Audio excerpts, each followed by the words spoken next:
Mauawi sa giti umili tiryon a makipasat kan sarungkaran.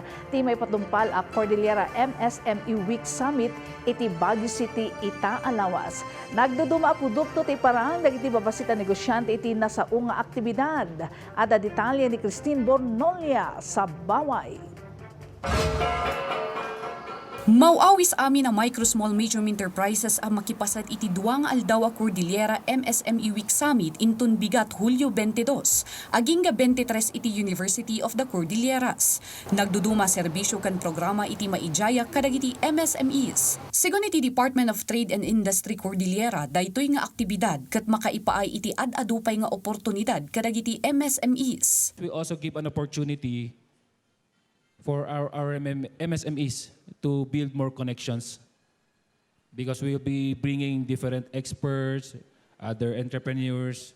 So makakaroon ng networking doon. Focus ti aktibidad ti networking, legal mentoring, information dissemination, kenda dumapay. Yung unang araw natin will be focusing on providing information and inspiration to our MSMEs with discussions on the Cordillera economy. So yung day 2 will also feature more discussions and more breakout sessions that will focus on risk financing, yung support programs ng government agencies natin. Wagas ti aktibidad tapno mapapigsapay dagiti MSMEs iti rehiyon. Sa nga pulo kat inam nga MSMEs ti mangipakita iti nagduduma lokal a produktuda asigod a benepisyaryo iti kapatid Mentor Me wenno KMME program ti DTI. Basically, it will be a highlight or a demonstration of Cordilleran ingenuity, Cordilleran